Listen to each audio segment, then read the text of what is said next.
friends, welcome to fashion tailoring. இன்னைக்கு நம்ம வீடியோல என்ன பார்க்க போறோம் அப்படினா மிஷினுக்கு வந்து எப்படி நீட்டா ஊசி மாட்டலாம்ங்கறத பார்க்க போறோம். அதுல என்னலாம் பண்ணலாம் என்னலாம் பண்ண கூடாதுங்கறத தெளிவா பார்க்கலாம். வாங்க வீடியோக்குள்ள போகலாம். இப்போ நம்ம மிஷின்ல வந்து ஊசி உடைஞ்சிருக்கத பாருங்க. இந்த ஊசியை இப்போ நம்ம கலட்ட போறோம். அதுக்கு இந்த மாதிரி ஸ்க்ரூ ட்ரை எடுத்துறோம். இது வந்து கட்ட சைஸ். இதனால நமக்கு வந்து ஊசி மாட்டுறதுக்கு ரொம்ப ஈஸியா இருக்கும். கை வந்து இந்த மாதிரி மாட்ற மாதிரி உள்ள இருக்கணும். அப்போ இந்த மாதிரி ஷார்ட்டாக இருக்க ஸ்க்ரூ ட்ரை வச்சு நம்ம வந்து அட்ஜஸ்ட் பண்ணோன்னா தான் நமக்கு வந்து கரெக்டாக பெர்ஃபெக்டாக மாட்ட முடியும். வாங்க எப்படி ஊசி மாட்டலாங்கிறத பார்ப்போம். ஃபஸ்ட்டு இந்த ஊசியை கலட்டிக்கிடுவோம். ஊசியை கலட்டியாச்சு. நம்ம என்ன ஊசி யூஸ் பண்ணுறோம் அப்படின்னா கிங் நீடில்ஸ் தான். இந்த பிராண்ட் வந்து ரொம்பவே நல்லாயிருக்கும். நம்ம மிஷினுக்கு குவாலிட்டி நல்லாயிருக்கும். அதனால் இந்த நீங்கள் வேறு நீடில் யூஸ் பண்ணிங்கன்னா இந்த நீடில் யூஸ் பண்ணி பாருங்கள். இதோட ப்ரைஸ் வந்து 47 ரூபா. ஆனால் நம்ம வந்து நமக்கு 40 ரூபாய்க்கே கிடைக்கும். இப்போ நம்ம இந்த ஊசி எப்படி இருக்குன்னு பார்ப்போம். பாருங்கள், அதுமாரி சின்ன மிஷினுக்கு வேறு ஊசி, பெரிய மிஷினுக்கு வேறு ஊசி. இப்போ நம்ம ஃபஸ்ட்டு பார்க்குறது இந்த மிஷின் வந்து லேடிஸ் மிஷின். இது வந்து சின்ன மிஷின் சொல்லுவாங்க. ஓகேவா? இப்போ இது வந்து சின்ன மிஷினுக்குள்ள ஊசி. இதோட சைஸ் வந்து 16.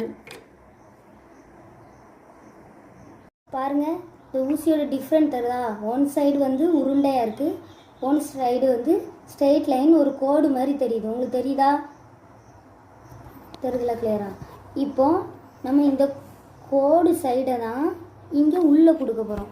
இதோட உள்ளே பாருங்கள், அதே மாதிரி ஸ்ட்ரெயிட்டாக இருக்கும். இந்த ஸ்ட்ரெயிட் லைன் மாதிரியே இந்த ஸ்ட்ரெயிட் லைன் மாதிரியே நமக்கு உள்ளே உள்ளது ஸ்ட்ரெயிட் லைனாக இருக்கும். அந்த ஷேப்பை இப்படி திருப்பி உருண்டை ஷேப் வந்து வெளியில் வரணும். வச்சு இந்த மாதிரி வைக்கணும். எப்படி வைக்கணும்னு திருப்பி ஒரு நேரம் சொல்கிறேன் பாருங்கள். இதில் வந்து இந்த நட்டு வந்து எல்லாத்துக்குமே இருக்கும். அப்படி இல்லாதவங்க இதில் மாட்டிகிட்டே மாட்டுங்க. இதுக்கு மேலே ஊசி போகக்கூடாது. ஓகேவா? அப்போ இங்கே இப்படி வச்சுட்டு நம்ம கிளியராக கரெக்டாக வச்சுருக்கோம், வச்சுட்டு மாட்டணும். இப்போ இப்படி தான் ஊசி வைக்கணும்.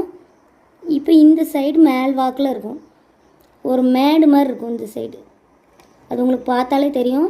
நீங்கள் இங்கே கரெக்டாக வச்சிட்டிங்கனாலே உங்களுக்கு பிரச்சனை இல்லை. இப்போ நம்ம வந்து அந்த நட்டை வந்து உள்ளே கொடுக்க போகிறோம். ஸ்ட்ரைட் லைனாக உள்ளே கொடுத்தாச்சு. இந்த நட்டுக்கு மேலே போகக்கூடாது, அதுக்கு கீழேயும் மாட்டுங்க. நம்ம ஊசி வந்து அந்த நட்டு பக்கத்தில் போய் ஜாயிண்ட் ஆகிருக்க தெரியுதா? இதுக்கு கீழேயும் வைக்கக்கூடாது, அதுக்கு மேலேயும் வைக்கக்கூடாது. அந்த ஸ்க்ரூ வந்து எந்த அளவுக்கு இருக்கோ அதளவுக்கு வச்சு இந்த மாதிரி வச்சாச்சு. இப்போ இதை டைட் பண்ண போகிறோம். இப்போ டைட் பண்ணுறது இந்த மாதிரி கொடுத்துட்டு ஃபஸ்ட்டு மெதுவாக டைட் பண்ணுங்கள்.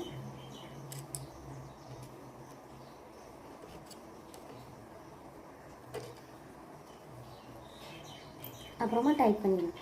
இப்போ அந்த ஊசியை பாருங்கள், சைடில் இருக்கும். நான் உங்களுக்கு கையை வச்சு எப்படி காட்டுறேன், இந்த சைடில் இருக்கும். இந்த பொசிஷனில் இருந்துச்சுன்னா நமக்கு கரெக்டு. அதுச்சுன்னா அட்ஜஸ்ட் பண்ணி பார்க்கும்போது உள்ளே எதுலேயுமே டச் ஆகாத மாதிரி நமக்கு ஒரு ஃபீல் ஆகும். அந்த மாதிரி இருந்துச்சுனாலும் நம்ம கரெக்டு தான். இப்போ நம்ம ஊசி மாட்டியிருக்கோம், நம்ம தச்சு பார்த்துருவோம். அப்போ தான் நம்ம ஊசி கரெக்டாக இருக்கா? ஊசி கரெக்டாக இருந்துச்சுனாலே தையல் வந்து நீட்டாக வரும். அது மாதிரி நம்ம இப்போ ட்ரை பண்ணி பார்ப்போம்.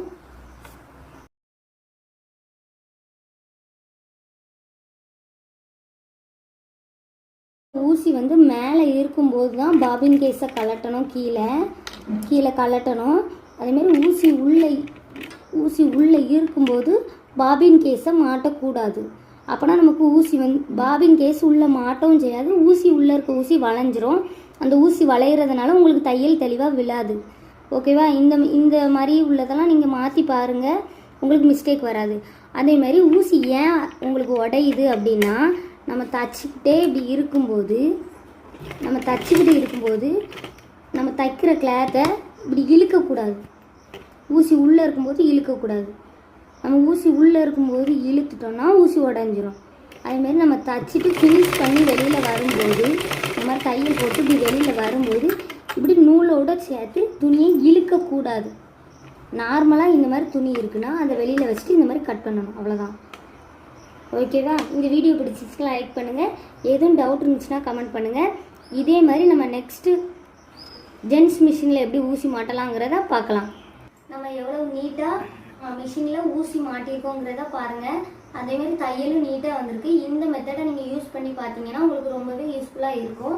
நம்ம சேனல் முழுக்க பிகினருக்கு யூஸ்ஃபுல்லான சேனலாக தான் இருக்கும். உங்களுக்கு இதில் எதுவும் டவுட் இருந்துச்சுன்னா கமெண்ட் பண்ணுங்கள். இந்த வீடியோ உங்களுக்கு யூஸ்ஃபுல்லாக இருந்துச்சுன்னா லைக் பண்ணுங்கள். வேறு எதுவும் டவுட் இருந்துச்சுனாலும் கமெண்ட் பண்ணுங்கள். நீங்கள் எதிர்பார்க்குற மாதிரி வீடியோ கொடுப்போம். Thank you friends.